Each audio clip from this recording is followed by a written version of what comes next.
اے لوگو اگر تم دعا نہیں کرو گے تو اللہ بھی پرواہ کرنا چھوڑ دے گا. تمہاری ضرورت ہے کہ تم مانگو، اور جب تم مانگنے والے اتنے متکبر ہو گئے ہو، کہتے ہم نہیں مانگتے، تو وہ تو پہلے ہی بے نیاز ہے. اس لیے تم اگر مانگتے رہو گے وہ تمہاری جھولیاں بھرتا رہے گا، اور اگر تم متکبر ہو جاؤ گے، نہیں پرواہ کرو گے، تو وہ تو پہلے ہی بے نیاز ہے. مانگنا تمہاری ضرورت ہے، اس کی ضرورت نہیں ہے کہ وہ تمہیں دے. لہٰذا تم اس کو اس سے طلب کرتے رہو، جھولی پھیلا پھیلا کے مانگتے رہو، وہ تمہاری جھولیاں بھرتا رہے. تو پہلا حق جو ہے، وہ پہلا مقصد ہماری ایسی تقاریب کے انعقاد کا دعائے مغفرت ہے.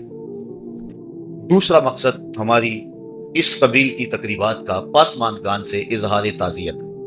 کیونکہ اگر دعا ہی مقصد ہو تو دعا تو گھر بیٹھے بھی ہم کر سکتے تھے. اتنے طویل ترین سفر کر کے آج ہر بندہ مصروف ہے، اپنی گوناگوں مصروفیات سے وقت نکال کر آپ یہاں آئے ہیں. اگر صرف دعا ہی مقصد ہے تو دعا تو آپ گھر بیٹھے بھی کر سکتے تھے. میں بھی اتنی دور سے آیا ہوں، وہاں ہاتھ اٹھا کے دعا کر دیتا، کافی ہو جاتا. لیکن یہاں آنے کا دوسرا مقصد پسماندگان سے ان کے دکھ میں شریک ہونا ہے اور ان سے اظہار تعزیت و محبت کرنا ہے. اور یہ حضور کے عمل اور حضور کے طریقے سے ثابت ہے. حضرت ماعز ابن مالک رضی اللہ تعالی عنہ حضور کی خدمت میں جب حاضر ہوئے اور ایک حد کے لیے اپنے آپ کو خود پیش کی، عرض کی حضور مجھے پاک کر دیجئے. میرے آقا کریم نے فرمایا جاؤ اللہ سے معافی مانگو، وہ تمہارے گناہ معاف کر دے گا. وہ گئے، معافی مانگی، لیکن بے چینی اور اضطراب ایسا تھا، پھر پلٹ کے آ گئے. پھر عرض کی حضور مجھے پاک کر دیجئے، طہرنی یا رسول اللہ صلی اللہ علیہ وسلم. حضور نے فرمایا جاؤ نا معافی مانگو اللہ سے، اللہ تمہیں معاف کر دے گا. وہ گئے، معافی مانگی، پھر پلٹ آئے اور عرض کی طہرنی، حضور مجھے پاک کر دیجئے. قال فیما اطہرک، کہا کس جرم سے پاک کروں؟ بار بار آ جاتے ہو، تمہیں کہا ہے کہ جاؤ اللہ سے معافی مانگو تمہیں معاف کر دیا جائے گا، لیکن تم پھر پلٹ آتے ہو. قال من الزنا، عرض کی حضور مجھ سے زنا سرزد ہو گیا. ہوں میں شادی شدہ، اور شادی شدہ زانی کی جو سزا ہے وہ کڑی بھی ہے، میرے علم میں تو اسے سنسار کر دیا جائے، وہ دھرتی پہ جینے کے قابل نہیں ہے. لیکن اس کے باوجود میں اقرار کرتا ہوں تاکہ جو آخرت کی سزا ہے اس کے مقابلے میں یہ دنیا کی سزا کچھ بھی نہیں ہے. آخرت کی سزا بڑی سخت اور کڑی ہے. آقا کریم نے ایک دن حضرت جبریل امین سے پوچھا مجھے جہنم کے عذابوں کا تذکرہ سناؤ. تو انہوں نے عرض کی حضور اخف العذاب، سب سے خفیف اور ہلکا عذاب یہ ہوگا کہ جہنمی کے پاؤں میں آگ کا جوتا رکھا جائے. پورا باقی بدن سلامت ہوگا، صرف پاؤں میں آگ کے جوتے رکھے جائیں گے. یاغلی منہما دماغہ، جوتے پاؤں میں ہوں گے لیکن اس کی حدت، تپش اور گرمی سے دماغ پگھل کے ناک اور کانوں کے راستے سے باہر آ جائے. یہ سب سے ہلکے عذاب کی کیفیت ہے، اور جو سخت عذاب ہے الیاذ باللہ. تو عرض کی حضور میں آخرت کے عذاب سے اس دنیا کے دکھ کو ترجیح دیتا ہوں. تو میں خود اقرار کرتا ہوں میرے اوپر حد شرعی نافذ کر دیجئے تاکہ میں پاک ہو جاؤں. آقا کریم نے فرمایا کہ انہوں نے نشہ تو نہیں کیا ہوا؟ ایک صاحب اٹھے، منہ سونگا، عرض کی نہیں حضور ایسی کوئی کیفیت نہیں. پھر فرمایا کہ اس کا توازن عقلی تو ٹھیک ہے، اتنی بڑی سزا اس جرم کی اور یہ بار بار اقرار کیا جا رہا ہے. تو صحابہ نے عرض کی حضور صحیح الحواس ہیں، اور اتنے میں وہ 4-5 مرتبہ اپنے اس جرم کا اقرار کر چکے. اب گواہ کی کوئی ضرورت نہیں تھی، جب وہ خود اقراری تھے تو آقا کریم نے فرمایا ان کو سنسار کر دیا. ماعز ابن مالک اسلمی کو پتھر مار مار کے سنسار کیا جا رہا ہے. یہ مسلم کتاب الحدود کی روایت ہے، اور ایک روایت کے لفظ ہیں جب ان کو سنسار کیا جا رہا تھا حضور مسجد نبوی میں کبھی کھڑے ہو جاتے تھے، کبھی بیٹھ جاتے تھے. آنکھوں میں آنسو تھے، بدن پہ لرزہ تھا. کسی نے کہا بندہ نواز خود ہی حکم دیا ہے اور خود ہی رو رہے ہو؟ کہا وہ میرا عدل تھا، یہ میری محبت تھا. مبتلا درد ہو کوئی عذر روتی ہے آنکھ، کس قدر ہم درد سارے جسم کی ہوتی ہے آنکھ. تو جب ماعز ابن مالک اسلمی کو سنسار کر دیا گیا تو حضور ان کے جنازے کے لیے خود گئے. کسی کی زبان سے نکلا لو ماعز نے زنا کیا تھا. میرے آقا کے چہرے پہ غصے کے آثار ظاہر. میں خبردار اگر کسی نے میرے ماعز پہ بات کی، اگر اس نے زنا کیا تھا تو میں نے پتھر نہیں مروائے. میرے ماعز نے ایسی سچی توبہ کی ہے، اگر روئے زمین کے تمام لوگوں میں اسے تقسیم کر دیا جائے لکفاہم، سب کی مغفرت ہو جائے. یعنی اپنے آپ کو خود پیش کیا. اور جب کوئی شخص حد شرعی اپنے اوپر قبول کر دیتا ہے بخوشی، تو وہ ایسے ہوتا ہے جس طرح ابھی ماں کے پیٹ سے اس نے جنم لیا. تو فرمایا اگر اس کی توبہ تمام روئے زمین کے مسلمانوں میں تقسیم کر دی جائے لکفاہم، تو ان کے لیے کافی ہو جائے. اب حضرت ماعز ابن مالک اسلمی تدفین ان کی کر دی گئی. ان کی وفات کا دوسرا دن تھا یا ان کی وفات کا تیسرا دن تھا. صحابہ کو شک تھا کہ دوسرا ہے یا تیسرا. حضور علیہ السلام راوی شک سے بیان کرتا ہے اور ہمیں شک کا فائدہ مل گیا. تو حضور ان کے ہاں تشریف لے گئے. وہم جلوس، جب حضور گئے تو صحابہ بیٹھے ہوئے تھے، اور آقا کریم نے جا کے فرمایا کہ استغفروا لماعز، اپنے بھائی ماعز کے لیے استغفار کرو، اس کے لیے بخشش کی دعا کرو. اور یہی ہم کرتے ہیں کہ لوگ بیٹھے ہوتے ہیں، ہم کیا کہتے ہیں کہ استغفار کرو، دعا کرو، فاتحہ پڑھو. تو حضور علیہ السلام گئے, صحابہ لفظ ہے وہ جلوس, وہ بیٹھے ہوئے تھے, اور آقا کریم نے فرمایا استغفروا لماعز ابن مالک کے لیے مغفرت کی دعا کرو, ان کے لیے ہاتھ اٹھاؤ. صحابہ نے حضور کی معیت میں ان کے لیے استغفار کیا اور مغفرت کی دعا کی. اب سوال یہ ہے کہ اگر دعا ہی مقصود تھا تو دعا تو مسجد نبوی میں بھی ہو سکتی تھی, حجرہ عائشہ میں بھی ہو سکتی تھی, ستون تہجد کے پاس بھی ہو سکتی تھی. دعا نماز جنازہ خود دعا ہے. پھر میرے آقا فرما چکے ہیں اس کی توبہ تو اوروں میں بانٹی جائے تو ان کی بھی مغفرت ہو جائے. پھر حضور ان کے ہاں کیوں گئے؟ اس لیے کہ ان کے پسماندگان سے تعزیت کرنی تھی, اور جن کے گھر حضور گئے ہوں گے کوئی دکھ رہا ہوگا. وہ کیا کسی نے کہا تھا کہ یہ الگ بات ہے کہ تم آئے ہو تو کوئی نہیں, یہ الگ بات ہے کہ تم آئے ہو تو کوئی نہیں, ورنہ درد تو یہاں ہزار رہتے ہیں. تو جس گھر میں حضور چلے گئے ہوں گے وہاں کوئی دکھ تو نہیں رہا ہوگا, وہاں کے سکھوں کے سویرے ہو گئے. انہیں تو خوشی ہوگی کہ آج آقا کے قدم ہمارے گھر آئے. ایسے دکھاں تو سکھ ہماری, ایسے دکھ جن پر سکھ بھی قربان کر دیں. تو حضور ان کے گھر جا کے جو مغفرت کی دعا کی ہے, تو یہ ہمارے لیے ضابطہ اور عمل چھوڑا کہ مرنے والوں کے پسماندگان سے جا کے تعزیت کرنا حضور کی سنت اور حضور کا طریقہ. جیسے میں اور آپ اپنے ان عزیزوں کے ہاں آئے ہیں, اور ہمارا مقصد ان کی ڈھارس بتانا ہے, کیونکہ ان کا وہ رشتہ اس دنیا سے چلا گیا جس کا بدل زمانے میں نہیں. اللہ تعالیٰ جل شانہ نے ایسا رشتہ ماں کی صورت میں پیدا کیا ہے. جنت کی چھاؤں کا دنیا کے اوپر روپ ہے ماں کی ذات. جنت کی گھنی چھاں ہے ماں کا وجود, اور اللہ نے اپنی رحمتوں کو اگر کوئی صورت دی ہے تو وہ ماں کا روپ ہے. اور ماں کے سینے میں وہ تڑپتی ہوئی ممتا اور محبت کے وہ پگھلتے ہوئے جذبات رکھے گئے ہیں کہ دنیا پر ماں کے پیار کا بدل نہیں ہے. میں کہا کرتا ہوں آج کوئی شے بھی خریدنے نکلیں تو آپ وثوق سے نہیں کہہ سکتے یہ خالص ہے. ہر شے 2 نمبر دستیاب ہے, ہر شے میں ملاوٹ ہے, لیکن ایک چیز آج بھی ملاوٹ سے پاک ہے, اور وہ ماں کا پیار ہے. ماں کی محبت آج بھی کھری ہے, اور آج بھی اس میں کوئی ملاوٹ نہیں. بچہ بوڑھا بھی ہو جائے لیکن ماں کے لیے وہ بچہ ہوتا ہے, ماں کی دعائیں اسی طرح اس کے لیے ہوتی ہیں, اور بچہ آغوش مادر میں آ کر پھر طفل سادہ رہ جاتا ہے. یہ ماں کا پیار اور ماں کی محبتیں. ایک شاعر نے ماں کی محبت کا نقشہ کھینچتے ہوئے کیا خوبصورت بات کہی. وہ کہتا ہے مدت ہوئی میری ماں نہیں سوئی تابش, میں نے ایک بار کہا تھا مجھے رات کو ڈر لگتا ہے. کہا سحری کے وقت میں نے ایک بار اٹھ کے رات کو چونک کر کہا تھا مجھے رات کو ڈر لگتا ہے. مدت ہوگی اس بات کو, یہ قصہ پرانا ہو گیا ہوا ہے, مجھے بھی بھول گیا ہوا ہے, لیکن میری ماں رات کو نہیں سوتی, میرے بیٹے کو کہیں ڈر نہ لگا تھا. یہ ماں کے پیار کا روپ ہے. علامہ اقبال جب ان کی والدہ انتقال کر گئیں تو وہ دیار غیر میں تھے, تو اس وقت انہوں نے ایک طویل مرثیہ لکھا اپنی ماں کی یاد میں, جو آج بھی کلیات اقبال اردو مجموعہ میں ہے, جس کا عنوان ہے والدہ مرحومہ کی یاد میں. اس کے اندر لکھتے ہیں آہ اب وطن میں ہوگا کس کو میرا انتظار, آہ وطن میں ہوگا اب کس کو میرا انتظار, کون میرا خط نہ آنے سے رہے گا بے قرار, آرزو لے کر تیری خاک برکت پہ آؤں گا, اب دعائے نیم شب میں کس کو میں یاد آؤں, کون پچھلے پہر اٹھ کے دعا کرے. ہر ایک سے کہنا پڑتا نا جناب دعا کرنا, مولوی صاحب سے بھی عرض کرنا پڑتا حضور دعا میں یاد کرنا, پیر صاحب سے گزارش کرنا پڑتی ہے جناب مجھے دور راتوں میں اور چاندنی راتوں میں مجھے یاد رکھنا. حاجی کو معتمر کو کہنا پڑتا جناب دیار حرم میں جا رہے ہو اور دیار حبیب میں جا رہے ہو, وہاں مجھے دعاؤں میں یاد رکھنا. سین حرم میں بھی اور جالی کے سامنے بھی ہر ایک کو کہنا پڑتا ہے کہ مجھے دعاؤں میں یاد رکھنا. کبھی ماں کو بھی کہنا پڑا کہ اپنی دعاؤں میں یاد رکھنا. ماں کے ہاتھ ویسے اٹھے رہتے ہیں, اور جب ماں کے ہاتھ اٹھ جائیں اجابت کے سارے دروازے کھل جاتے. میں نے پڑھا کتب حدیث میں جو دعائیں رد نہیں ہوتی ان میں سے ایک ماں کی دعائیں. جب ماں ہاتھ اٹھا دے تو جنت کے سارے دروازے کھل جاتے.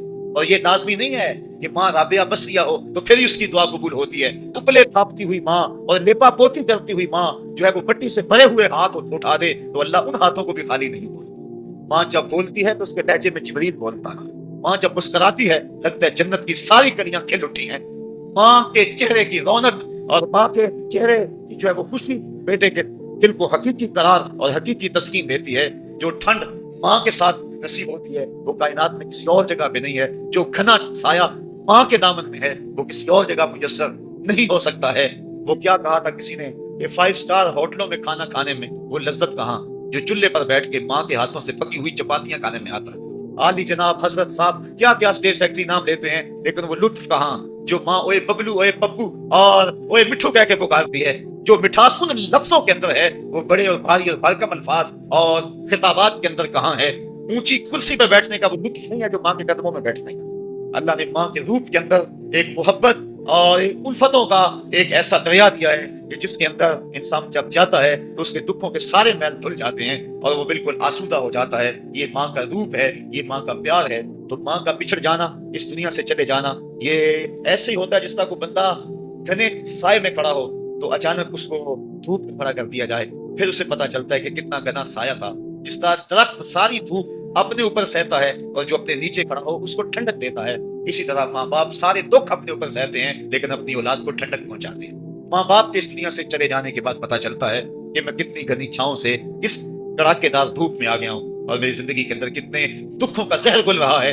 جو زہر پہلے ماں ہمارے قریب نہیں آنے دیتی تھی، جو باپ ہمارے قریب نہیں آنے دیتا تھا، وہ اپنی باہوں میں اور اپنے سینے میں ان غموں اور دکھوں کو سمیٹ لیا کرتے تھے۔ تو ماں باپ کا اس دنیا سے چلے جانا یہ ایک ایسی محرومی ہے۔ میں اور آپ تو حیثیت ہی بھلا کیا رکھتے ہیں، میرے اور آپ کے آقا و مولا نے بھی اس رشتے کی کمی کا احساس فرمایا۔ الحاوی الفتاوی کے اندر امام سیوطی نے اس واقعہ کو لکھا۔ ایک دن حضور حجرہ عائشہ سے مسجد نبوی میں آئے، تا حد نظر صحابہ حضور کے انتظار میں بیٹھے ہوئے تھے۔ جو ہی حضور کو دیکھا ادب سے کھڑے ہو۔ وہ وقت بیت گئے جب لوگ پتھر مارتے تھے، اب یہ مدنی دور ہے، حکم ہو گیا ہے کہ میرے نبی کی آواز سے آواز بھی اونچی نہیں کرو۔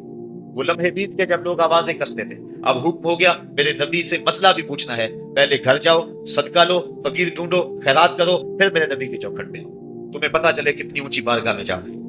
تو یہ ادب کے زاویے اور ادب کے قرینے طے کرنا پڑتے ہیں۔ حضور آئے، مسجد میں قدم رکھا، تا حد نظر صحابہ سے ادب سے کھڑے ہو گئے، آقا کی آنکھیں چھم چھم برسنے لگیں، اور حضور نے روتے روتے فرمایا لو ادرکت والدیہ او احدہما، کاش آج میرے ماں باپ زندہ ہو یا ان میں سے کوئی ایک ہی زندہ ہوتا، وانا اصلی صلاۃ العشاء، اور میں لوگوں کو نماز عشاء پڑھا رہا ہوں۔ انسان نے دکھوں کا دور دیکھا ہو، بعد میں اللہ خوشحالیاں دے دے تو انسان اس بات کی ضرور آرزو کرتا ہے کہ میرے ماں باپ نے میرے دکھوں کا دور دیکھا، کاش آج میرے سر پہ عزتوں کی سجی ہوئی دستار بھی دیکھتے، آج مجھے وقار کی مسند پہ بیٹھا ہوا بھی دیکھتے، آج میرے گھر میں بچوں کا کھیلنا بھی دیکھتے، آج میرے آنگن کی بہار بھی دیکھتے، آج دولت کی ریل پیل بھی دیکھتے، آج عزتوں کا ظرف جو مجھے نصیب ہوا ہے وہ بھی ماں باپ ملاحظہ کرتے، آج میرے وقار اور میرے عہدہ و منصب کو بھی دیکھتے، معاشرے میں میرے مرتبہ و مقام کو بھی دیکھتے، تو کتنے خوش ہوتے۔ جب اللہ کسی کو دولت دیتا ہے، عزت دیتا ہے، شہرت دیتا ہے، تو جلنے والوں کی ایک طویل فہرست ہوتی ہے اور پیار کرنے والے بڑے تھوڑے ہوتے ہیں، لیکن ماں باپ بھی لوس محبت کرنے والے ہوتے ہیں۔ تو انسان جب کسی ایسے مرحلے پہ پہنچتا ہے تو وہ ضرور یہ آرزو کرتا ہے کاش آج میرے ماں باپ ہوتے، تو وہ دیکھتے تو کتنا خوش ہوتے، ان کی آنکھیں کتنی ٹھنڈی ہوتی، ان کے دل کو کتنی تسکین پہنچتی مجھے اس مرتبے پہ پہنچا ہوا دیکھ کر۔ ظاہر ہے جب حضور پیدا ہوئے تو باپ کا سایہ سر پہ نہیں تھا، 6 سال کی عمر تھی، حضور اپنی ماں کے ساتھ مدینہ شریف گئے ہوئے تھے، واپسی پر ابوا کی ریت کے ٹیلے ہیں، سیدہ آمنہ کو سخت بخار ہو گیا اور انہوں نے سمجھا کہ یہ میرا بخار اب جان لیوا ثابت ہوگا۔ انہوں نے ام ایمن کو بلایا اور کہا میرے اس بیٹے کو بحفاظت امیر قریش عبد المطلب تک پہنچا دینا۔ پھر حضور کو سامنے بٹھایا، سر پہ ہاتھ رکھا۔ جب سیدہ آمنہ نے اپنے بیٹے کے سر پہ ہاتھ رکھا، بیوہ ماں کا ہاتھ جب اپنے یتیم بچے کے سر پہ آیا تو ابوا کی ریت کے ذرے بھی رونے لگے۔ سیدہ آمنہ کچھ کہنا چاہتی تھی لیکن ضبط کے بندھن ٹوٹ گئے، آنکھوں سے سیلاب اشک جاری ہو گیا، تو جو کہنا چاہ رہی تھی اس میں چند جملے ادا کیے جو ابن حشام نے محفوظ کیے۔ سیدہ آمنہ نے کہا بیٹا ہر نئی چیز نے پرانی ہو جانا ہے، ہر باقی نے فنا ہو جانا ہے، میں بھی جا رہی ہوں، وذکر باقٍ وولدت طہرا، لیکن میرا ذکر نہیں مٹے گا، میں تیرے جیسا ستھرا بیٹا چھوڑ کے جا رہی ہوں۔ جن ماؤں کے بیٹے اتنے اچھے ہوں ان ماؤں کا ذکر نہیں مٹا کرتا۔ یہ آخری لفظ تھے سیدہ آمنہ کے، اس کے بعد ان کا انتقال ہو گیا۔ حضور اپنی ماں کے جسد سے لپٹ کر روتے تھے اور کہتے امی آپ آگے بولتی کیوں نہیں ہیں؟ 6 سال کی معصوم عمر، ابوا کی ریت کے ٹیلے، کونین کے سردار کے لیے یہ دکھوں کی کہانیاں۔ اللہ کے محبوب علیہ السلام نے وہیں اپنی ماں کی تدفین کی اور اپنی ماں کی قبر کے اوپر پتھروں کے ٹکڑے رکھے، اور یہاں آج ہو بھی کیا سکتا تھا؟ مدینے میں حضور کی ماں کا انتقال ہوتا، کتنے صحابہ جنازے میں ہوتے، فرشتے جنت سے پھول لے کر آتے حضور کی ماں کی قبر پہ چڑھانے کے لیے۔ یہ ابوا کی ریت ہے، مسافرت، غربت۔ حضور نے مٹی کے اس توتے کے اوپر، اپنی ماں کی قبر کے اوپر پتھر کے ٹکڑے رکھے، اور وہ کیا کسی شاعر نے کہا تھا تجھے کن پھولوں سے ہم کفن دیں، تو جدا ہی ایسے موسموں میں ہوا جب درختوں کے ہاتھ پھولوں سے خالی تھے۔ حضور نے اپنی ماں کی تدفین کی اور پھر ام ایمن کے ساتھ بیٹھ کے حضور واپس آ گئے۔ 8 سال کی عمر تھی کہ امیر قریش حضرت عبد المطلب کا بھی انتقال ہو گیا۔ میں نے ابن حشام میں پڑھا ہے کہ جب امیر قریش کا جنازہ اٹھا تو پورا مکہ امڑ آیا جنازے میں، لیکن 8 سال کا ایک بچہ تھا جو دیواروں سے لگ لگ کے روتا تھا، آج اس کا یہ سہارا بھی چلا گیا۔ 8 سال کی عمر میں حضرت عبد المطلب کا بھی انتقال ہوا۔ پھر حضور اپنے چچا کی کفالت میں آئے، وہ دن بھی بیتے، طائف کے بازار بھی آئے، مکے کی گلیاں بھی آئیں، بچھتے ہوئے کانٹے، کھدتے ہوئے گڑے، کبھی عقبہ بن ابی معیط جسم پہ اجڑیاں ڈال رہا ہے، کبھی کوئی بدن ناسب پہ کوڑا ڈال رہا ہے، کبھی حضور علیہ السلام کی راستوں میں جبین کانٹے بچھا رہی ہے، کبھی بدر سجتا ہے، کبھی احد کی لڑائی ہوتی ہے، حضور کے چچا کے کلیجے کو چبایا جاتا ہے۔ یہ دن سخت ترین دن تھا، حضور کے سر پہ پٹی بندھی ہوئی تھی، آنکھوں میں آنسو جاری تھے، اور بار بار کہتے تھے ما فعل عمی، میرے چچا کی کہانی سناؤ۔ تو بڑے مشکل اور زہرہ گداز حالات پیش آئے، لیکن آج حضور حجرہ عائشہ سے نکلے، تا حد نظر صحابہ ادب سے کھڑے ہو گئے، آقا کی نظر پلٹ کے پیچھے چلی گئی، ابوا میں جا کے رکی، اور میرے آقا کی آنکھوں سے آنسو ٹپکنے لگے، اور فرمایا کاش آج میری ماں زندہ ہوتی، وَأَنَا أُصَلِّي صَلَاةَ الْعِشَاء، اور میں لوگوں کو نماز عشاء پڑھا رہا ہوتا، وَأَقْرَأُ فِيهَا بِفَاتِحَةِ الْكِتَابِ، اور اس میں سورہ فاتحہ کی تلاوت کر رہا ہوتا، پھر میری ماں کو میرے ساتھ کوئی کام یاد آ جائے، وہ دروازے پر آتی، چلمن سرکاتی، اور اپنے میٹھے اور مد بھرے لہجے میں مجھے بیٹا محمد کہہ کے آواز دیتی، فرمائے لوگوں میں اپنی نماز کو چھوڑ کے پہلے ماں کی بات کو سنیں۔ یہ دنیا کے سامنے اپنی ماں کی ضرورت اور اہمیت کو حضور نے رکھا، تو ماں کا بچھڑ جانا، ماں کا اس دنیا سے چلے جانا، یہ بہت بڑا سانحہ ہوتا ہے۔ تو اس موقع کے اوپر بس ماندگان کی ڈھارس بنانے کے لیے، ان سے تعزیت کرنے کے لیے، اظہار محبت کرنے کے لیے ہمارا یہاں آنا، یہ دوسرا مقصد ہے اس تقریب کے منعقد کرنے کا۔ تیسرا مقصد ایسی محافل کے منعقد کرنے کا کیا ہے؟ پہلا مقصد تو دعائے مغفرت ہے مرنے والوں، دوسرا مقصد پسماندگان سے تعزیت کرنا ہے، اور تیسرا مقصد ہم کبھی نہ بھول پائیں، وہ یہ ہے کہ ہم اپنے لیے عبرت کا سامان لینا۔ آج کوئی قبر میں ہے اور ہم جمع ہو رہے ہیں، کل ہم قبر میں ہوں گے اور ہمارے لیے کوئی اور جمع ہوگا۔ خیر کن فلاں و غنیمت شمار دوں گا، زاں بیشتر کے بانگ برائت کے فلاں نہ مان۔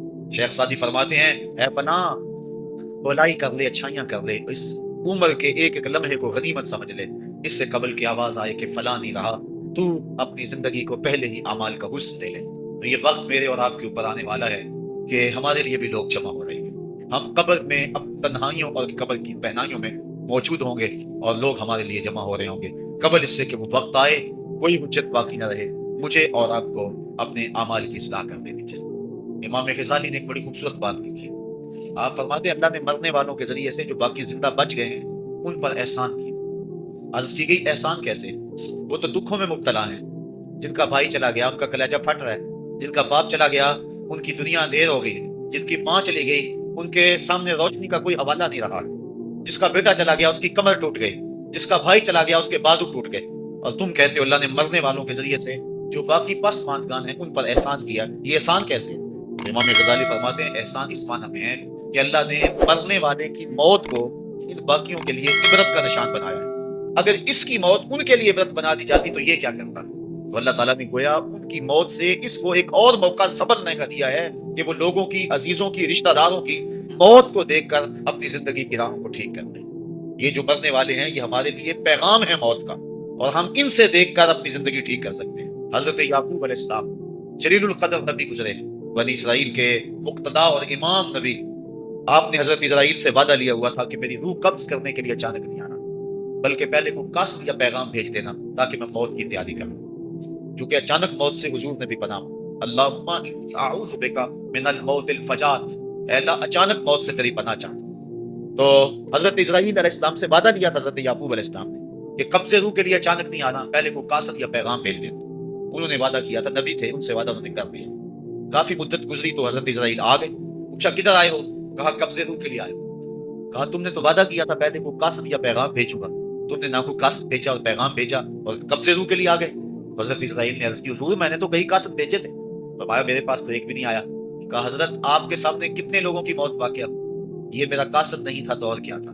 آپ کی داڑھی میں سفید بال آ گئے، یہ میرا قصد نہیں تھا تو اور کیا تھا۔ آپ کی آنکھوں میں سفیدی اتر آئی، یہ میرا قصد نہیں تھا تو اور کیا تھا۔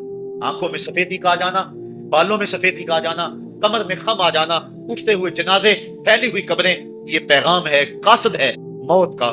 حضرت عمر فاروق رضی اللہ تعالیٰ عنہ ایک دن دربار میں بیٹھے ہوئے تھے، ایک شخص آیا اور آپ کو دیکھ کر کہنے لگا یا عمر لا تنسا موتک، عمر اپنی موت کو نہیں بھولنا۔ کب کب آ کے رہ گئے، اس کو بلایا، شکریہ ادا کیا، کہا میاں کبھی روز آ جایا کرے نا تو تجھے مہینے کے بعد تنخواہ بھی دیا کرتا۔ بڑے دربار میں وہ روزانہ آتا ہے، حضرت عمر فاروق کام میں لگے ہیں، وہ کہتا ہے یا عمر لا تنسا موتک، عمر اپنی موت کو نہیں بھولنا، مہینے کے بعد اس کو تنخواہ بھی دیتے۔ ایک دن وہ آیا، آپ نے اس کے ہاتھ میں اس کا مشاہدہ دیا، کہا آج کے بعد نہیں آنا، حضرت مجھ سے کوئی گستاخی ہوگی؟ فرمایا نہیں۔ تذکیر موت کی ضرورت نہیں رہی؟ فرمایا نہیں۔ کوئی اور بندہ رکھ لیا؟ فرمایا نہیں۔ تو کہا پھر حضور مجھے بتائیں نا مجھے کیوں چھٹی دی جا رہی ہے؟ تو حضرت عمر فاروق چھم چھم رونے لگے اور داڑھی پہ ہاتھ رکھا، ایک بال الگ کیا، وہ بال سفید ہو چکا تھا۔ کہا میاں پہلے تو یاد دلاتا تھا، اب تیرے آنے کی ضرورت نہیں رہی، یہ میرے گھر میں مجھے بتانے والا آ گیا اور یہی مجھے موت نہیں بھولنے دے گا۔ داڑھی میں سفید بال آ گیا، کہا میاں اب تیرے آنے کی ضرورت نہیں، ہماری تو پوری داڑھی بھی سفید ہو جائے۔ وہ کیا کہا تھا میاں محمد بخش عارف رومی کشمیر نے خوب کہا تھا، ہڈیاں کمبن گوڈے کھڑکن تے اڑ گیا لک تیرا، اجے بھی بدنوں پاس نہ آئے جیو مرد تریرا، یا ایھا الانسان ما غرک بربک الکریم، اے انسان تجھے کریم رب کے دروازے سے کس نے دور ہٹا دیا؟ الذی خلقک فسواک فعدلک فی ای صورت ما شاء رکبک، جس نے تجھے پیدا کیا، تیرے عذاب کو توازن دیا، تجھے حسن اور جوانی بخشی، تجھے چلنے کا سلیقہ دیا، تجھے بولنے کا طریقہ دیا، تجھے سوچنے کے لیے دماغ دیا، تجھے سماعتوں کے پردے دیے، آج شیروں کو تو نچا لیتا ہے، ہاتھیوں کو تو بٹھا لیتا ہے۔ اے انسان ذرا غور تو کر، اس رب کا شکر کر، کیوں بھول گیا اس رب کو جس نے تجھے پیدا کیا؟ اگر تجھے پیدا ہی نہ کرتا تو کیا کرتا؟ پھر پیدا کر کے چھوڑ دیتا تجھے، اگلا تیری ذمہ داری اپنے ذمہ کرم پہ نہ لیتا تو بچا تجھے گرمی کی سختی سے کون بچاتا؟ تجھے ٹھٹھرتی ہوئی سردی سے کون بچاتا؟ ماں کے سینے میں تیرا پیار نہ ڈالتا، ممتا وہ ماں کے سینے میں نہ ڈالتا، تجھے گندگی میں لتھڑے ہوئے کو کون اٹھاتا؟ لیکن اس نے پیار ڈالا ماں کے سینے میں، جس نے تجھے پہلے چوما اور پھر اس نے تجھے دھویا۔ انسان غور تو کر، ما غرک بربک الکریم، اس رب کو بھول گیا ہے الذی خلقک، جس نے تجھے پیدا کیا۔ ماں نے بیٹے کو پیدا نہیں کیا، جنم دیا ہے، لیکن اتنے احسان ہیں کہ ساری زندگی بھی انسان ماں باپ کا حق نہیں ادا کر سکتا۔ جس ماں نے جنم دیا ہے اس کے حق نہیں ادا ہو سکتے، تو جس رب نے تخلیق کیا ہے اس کے حق کیسے ادا ہوں گے؟ اس لیے کہ انسان ذرا غور تو کر، اس نے تجھے پیدا کیا تو بھول گیا اس رب کو؟ اپنے ذرا ماضی کو دیکھ کہ تو کہاں سے کہاں پہنچا، تیری زبان میں، تیرے منہ میں زبان کا لوتھڑا تھا، بولنے کا سلیقہ نہیں تھا، جس نے اس کو لفظوں کی حرمت سے آشنا کیا۔ تیرے کانوں میں پردے تھے لیکن سمجھنے کا طریقہ نہیں تھا، لیکن کس نے تیری سماعتوں کو شعور بخشا؟ کس نے تجھے چلنا سکھایا؟ کس نے تجھے بولنا سکھایا؟ کس نے تیری چھاتی میں زور رکھا؟ آج تو کڑیل جوان ہے، آج دولت کے انبار تیرے پاس ہے، آج تو چودھری ہے، آج تو خان صاحب ہے، آج تو بہت بڑا عالم ہے، آج تو مفتی ہے، آج تو پیر ہے، آج تو منسٹر ہے، آج تو ناظم ہے، آج دنیا تیری بات گزار ہے، آج تیرے دماغ میں وہ قوتیں رکھ دی گئی کہ دنیا کو تو انگلیوں پہ نچا رہا ہے۔ ذرا پلٹ کے دیکھنا پیچھے، ذرا پیچھے لوٹ کے تو دیکھ، تو چال پائی کے سہارے بھی چلنا نہیں جانتا تھا، پھر تجھے چال پائی سے چلنا سکھایا، پھر تو نے چلنا اور چلتا تھا، 2 قدم تو گر پڑتا تھا۔ ذرا ماضی کی طرف پلٹ کے دیکھ، اور تو بھول گیا رب کو جس نے تجھے اتنا کچھ دیا۔ چل ماضی کی طرف پلٹ کے نہیں دیکھنا، مستقبل کی طرف ہی چھان کے دیکھ، ایک وقت پھر دوبارہ تیرے اوپر ایسا آئے گا، پھر تیری بولتی بند ہو جائے گی، پھر تیرا چلنا بند ہو جائے گا، چال پائی سے لگ گیا، مورے میں تکلیف ہو گئی، تو فالی زدہ ہو گیا۔ سارے گھر والے 4 دن تو بڑی خدمت میں لگے رہے، لیکن انہیں اپنے کام بھی تو کرنے تھے، پھر آہستہ آہستہ تجھے اگنور کرنا شروع کر دیا، تو بھی اس بات کو سمجھنے لگا۔ پھر وہ وقت بھی آیا کہ تیری چال پائی کو اندر سے اٹھا کے برآمدے میں رکھ دیا کہ بابا کھانستا ہے، بچے جس طرف ہوتے ہیں جراثیم پھیلتے ہیں، اب نوکر تجھے روٹی دینے لگا۔ شام کو بیٹا آتا ہے، 2 لمحے کھڑا ہوتا ہے، پھر اپنے بیڈ روم میں چلا جاتا ہے، تو اس کی صورت کو ترستا رہتا ہے۔ آج تیری زندگی اچیرن بن گئی، پھر تیرے اوپر ایسے حملے بیماریوں کے ہوئے، ایسی تکلیفیں ہوئی، بولو براز بھی اوپر، لوگ ناک پہ کپڑا رکھ کے تجھے اٹھاتے ہیں۔ اس وقت تو اپنی زندگی سے تنگ آ گیا، تو کہتا ہے ڈاکٹر کو لگا زہر کا ٹیکہ، مجھے موت آ جائے۔ بتا ہم تجھے موت بھی نہ دیتے تو کیا کرتا؟ ہم نے تجھے زندگی دی تھی، یہ ہمارا احسان، اور اب تمہیں موت اگر دیں گے تو یہ بھی ہمارا احسان ہے۔ اگر تو تڑپتا تھا، تیری زندگی جو ہے وہ اچیرن بن چکی تھی، سارے تجھ سے تنگ آ گئے تھے، تیرے بیٹے بھی کہتے دعا کرو اللہ بابے کو پردہ دے دے، سارے تیرے پردہ مانگ رہے تھے، اب بتا کہ ہم تجھے پردہ بھی نہ دیتے تو کیا کرتا؟ ثم اماتہ فاکبرہ، شکر کر ہم نے تجھے موت عطا کر، فاکبرہ، اور پھر اس کے بعد تجھے قبر دی۔